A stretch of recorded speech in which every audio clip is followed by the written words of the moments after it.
आप जो ये खाना का प्रोग्राम कर रहे हो, इसकी वजह क्या है और ये आप क्यों कर रहे हो?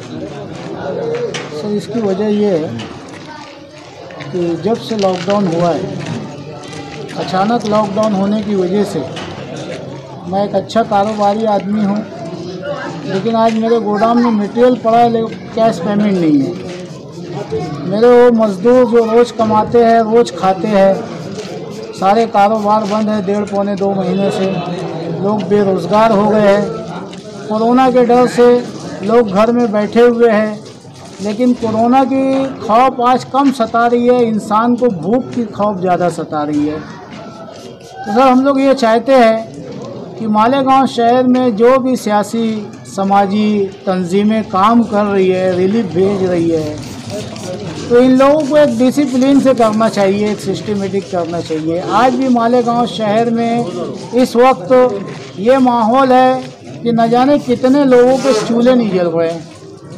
आप वहाँ पे, मैं वहाँ जाके 2 किलो चावल 5 किलो गेहूँ दे के उन गरीबों को क्या करूँगा। तो हमारी एक NGO है रॉयल सोसाइटी, जिसके माध्यम से तमाम हमारे जिम्मेदारान मिल करके एक बीड़ा उठाए कि कम से कम रोज़ाना हम लोग 500 घरों को पूरे रमज़ान तक पका हुआ खाना 5:30-6 बजे से पहले उनके घरों तक पहुंचा देंगे। और उसमें हमारी सिस्टम ये है सर कि जो लोग खाना देने जाएंगे, कोई फ़ोटो नहीं खिंचाएगा, कोई खाना देते हुए फ़ोटो नहीं खींचेगा। ये हमारी हिदायत है।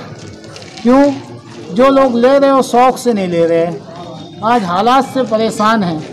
शहर के अच्छे काम करने वाले परेशान हैं, गरीबों की तो बात जाने दो। ये हमारा मकसद है और हम इतना खाना दे रहे हैं कि एक घर के 6-7 लोग पेट भर के खाना खा लेंगे। और ये इसका कोई कीमत रहेगी कि फ्री है? सर, ये पूरा फ्री है, पूरा फ्री है। पूरा रमज़ान महीना चलेगा? पूरा रमज़ान चलेगा। और इंशाअल्लाह अगर जो रमज़ान के बाद भी लॉकडाउन रहा तो उसके बावजूद भी हम करेंगे।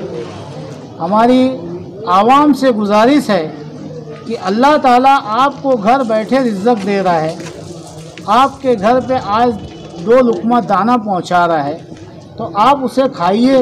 रमज़ान के मुबारक महीने की कद्र करिए, रोज़ा रखिए, नमाज़ पढ़िए और अपने बच्चों को, अपने घर वालों को, मानते हैं हम हमारा घर छोटा है, लेकिन घर के बाहर मौत खड़ी है, तो इससे बेहतर है कि हम लोग घर में रहें, अपने बच्चों की हिफाजत करें।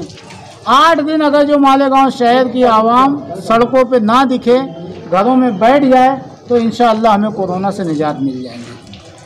मेरी ये अपील है माँ बहनों से, मेरी गैयूर माँ बहनों से मेरी अपील है कि आप CAA के लिए, NRC के लिए, MTR के लिए आपने इतनी दुआएं करी, इतना कुरान पढ़ा, इतना विर्द किया।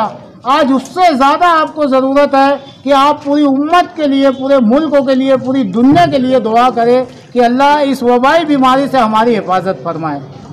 सर, हम जिस इस्लाम के मानने वाले हैं, हमें हिदायत किया गया है कि जिस जगह पे वबा फैल जाए आप वहाँ मत जाइए, वहाँ मत पहुँचिए। तो मेरी गुजारिश है शहरियान से, आपके बच्चे बहुत कीमती है। आज देखो मालेगांव शहर में तकरीबन 500 के करीब कोरोना पॉजिटिव के पेशेंट हो चुके हैं।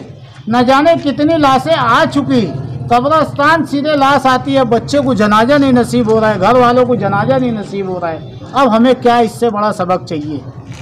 बेटा बाप को कांधा नहीं दे सक रहा है, माँ बेटे की शक्ल नहीं देख सक रही है, और ऐसे ही ले जाके दफन कर दिया जा रहा है।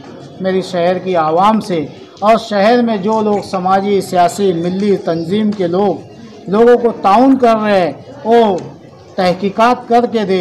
एक ही घर में बार बार ना दे कि जो ज़रूरतमंद है वो रह जाए। माजी में अभी कुछ लोगों ने मुझे वीडियो भेजा, किनारे के पट्टे में इतनी रिलीफ भेज दी है कि वो लोग तेल और चावल ला के बेच रहे हैं। और आज कुछ पक्के घरों के अंदर लोग भूखे बैठे, उनको कौन ध्यान देगा भाई? उन इज़्ज़तदार गैयूर लोगों की तरफ भी ध्यान दिया जाए।